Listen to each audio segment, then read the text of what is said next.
اللہ تعالیٰ فرماتے ہیں، اللہ ہر چیز کا پیدا کرنے والا ہے اور وہی ہر چیز پر قدرت رکھنے والا ہے۔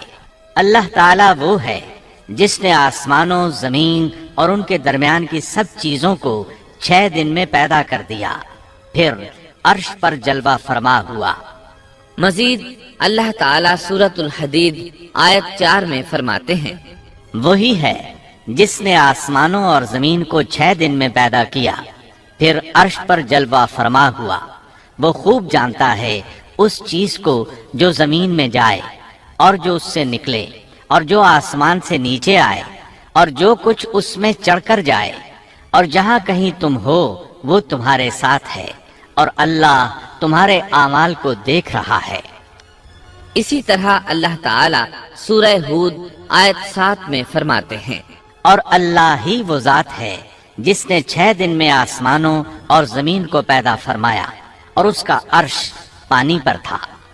امام احمد بن حنبل رحمۃ اللہ علیہ نے ابو رزین عقیلی سے بیان کیا ہے، انہوں نے کہا، اے اللہ کے رسول صلی اللہ علیہ وسلم، آسمانوں اور زمین کو پیدا کرنے سے پہلے ہمارا پروردگار کہاں تھا؟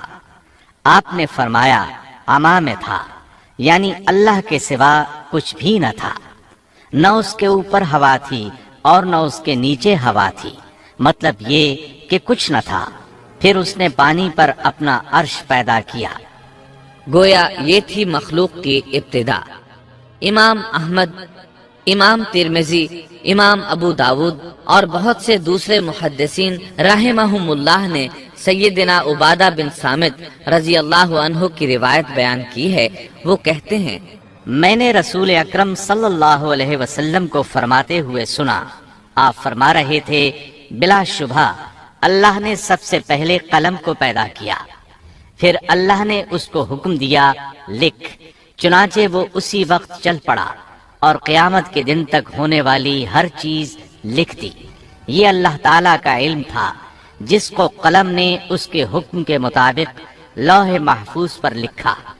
امام مسلم رحمت اللہ علیہ نے سیدنا عبداللہ بن عمرو بن عاص رضی اللہ عنہما کی روایت بیان کی ہے، اس میں سب سے پہلی چیز کے بارے میں وضاحت کی ہے اور جمہور فقہا کی رائے بھی یہی ہے۔ عبداللہ بن عمرو رضی اللہ عنہما بیان کرتے ہیں، وعرشه على الماء، میں نے سنا آپ فرما رہے تھے، اللہ تعالیٰ نے آسمان و زمین کی پیدائش سے 50,000 سال پہلے تمام مخلوقات کی تقدیریں لکھ دیں، اور اس وقت اس کا عرش پانی پر تھا۔ اس حدیث مبارک سے واضح ہو گیا کہ سب سے پہلے پانی اور پھر پانی پر عرش پیدا کیا گیا، پھر قلم کی پیدائش ہوئی، اس نے تقدیر تحریر کی، پھر آسمان اور زمین کی تخلیق ہوئی، اور جس حدیث میں آیا ہے کہ ابتدا میں قلم کو پیدا کیا گیا، اس کا مطلب یہ ہے کہ اس جہان کی مخلوقات میں سب سے پہلے اس کا نمبر ہے، نہ کہ باقی تمام جہانوں کی مخلوقات میں پہلا نمبر ہے، اور اس کا تذکرہ بخاری شریف کی اس حدیث میں ہے۔ یمن سے آئے ہوئے ایک وفد نے رسول اللہ صلی اللہ علیہ وسلم سے کہا، ہم آپ کے پاس دین کی سمجھ اور ابتدائی خلق کے بارے میں پوچھنے کے لیے آئے ہیں، یہ کہ سب سے پہلے کیا چیز تھی؟ آپ نے فرمایا، اللہ تھا، اس سے پہلے کوئی چیز نہ تھی، اس کا عرش پانی پر تھا، پھر اس نے لوح محفوظ پر ہر چیز لکھ دی اور آسمان اور زمین کو پیدا کیا، یعنی ابتدا میں پانی پر عرش کی تخلیق ہوئی، پھر قلم کی پیدائش ہوئی، اس نے سب کچھ لکھ دیا۔ علماء کرام کا بیان ہے، قلم کے فوراً بعد لوح محفوظ کو پیدا کیا گیا، چنانچہ قلم نے لوح محفوظ میں ہر چیز لکھ دی۔ اس کے بعد کائنات کی باقی مخلوقات اور آسمان و زمین کی پیدائش معرض وجود میں آتی گئی۔ اشیاء کی پیدائش والی ترتیب میں علماء کرام کے کئی اقوال ہیں، اور ہم نے آپ کے سامنے جمہور علماء اور فقہا کی پسندیدہ اور راجح ترتیب پیش کی ہے۔ آسمان اور زمین کی مخلوقات کی ترتیب کیا ہے، اس بارے میں امام مسلم رحمت اللہ علیہ نے سیدنا ابو ہریرہ رضی اللہ عنہ کی روایت پیش کی ہے۔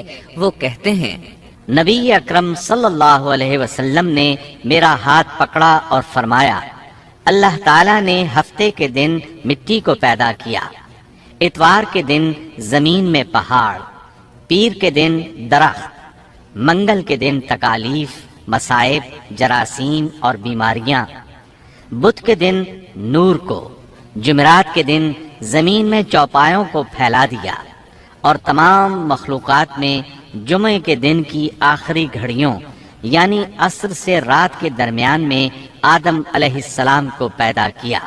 مطلب یہ کہ ابتدائے آفرینش میں جن مخلوقات کی تخلیق ہوئی ان میں سے آخری مخلوق انسان تھا۔ اس حدیث میں مختلف حالات کو نہایت وضاحت سے بیان کیا گیا ہے۔ اس سے بخوبی پتہ چل گیا کہ ابتدائی مخلوقات کی ترتیب کیا تھی۔ ان میں سے آخری نمبر آدم علیہ السلام کا تھا، جبکہ آدم علیہ السلام نسل انسانی میں سب سے پہلے اور تمام انسانوں کے باپ ہیں۔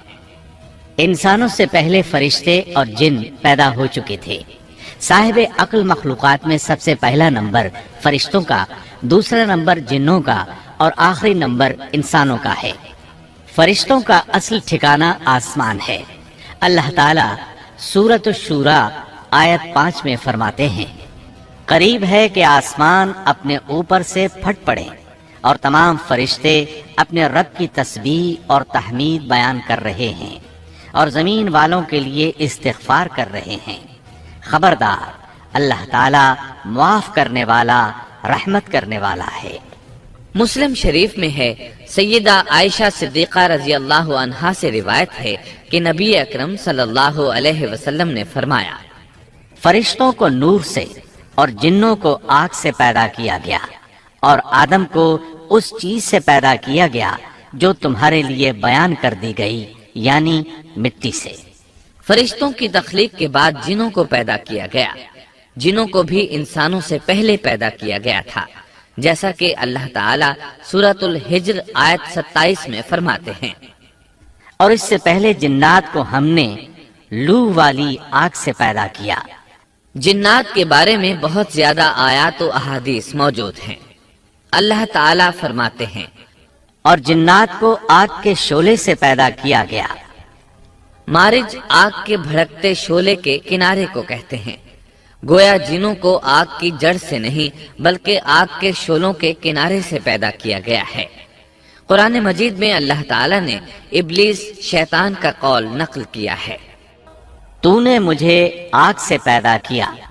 اسی طرح پہلے بھی بیان ہو چکا ہے کہ اللہ نے فرمایا، اور اس سے پہلے جنات کو ہم نے لو والی آگ سے پیدا کیا۔ یہ ہے جنات کی اصل اور بنیاد۔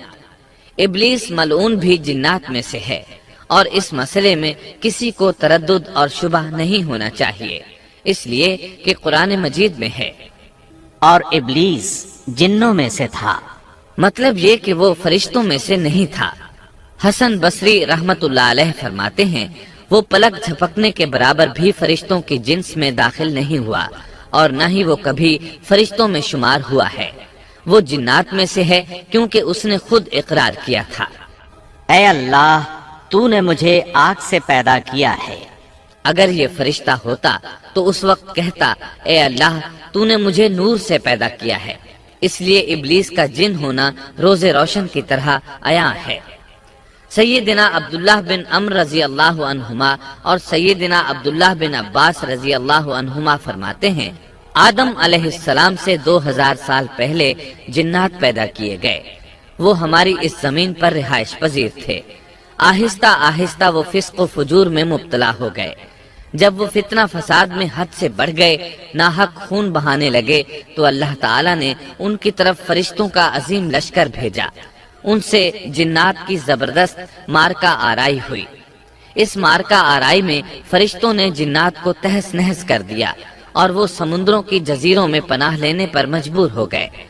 زمین کے ہر بر اعظم سے انہیں جلا وطن کر دیا گیا۔ چنانچہ آج تک ان کا مسکن یہی جزیرے اور عظیم مراکز ہیں۔ یہ واقعہ آدم علیہ السلام کی تخلیق سے پہلے ہو چکا ہے۔ احادیث مبارکہ میں ہے کہ ابلیس ملعون کا ایک تخت ہے اور وہ تمام جنات کا سردار اور حکمران ہے۔ اس کا شاہی تخت پانی پر ہے، اگرچہ اس کی متعین جگہ ہمیں معلوم نہیں۔ یہاں تک ذکر تھا سیدنا آدم علیہ السلام کی پیدائش سے پہلے کا۔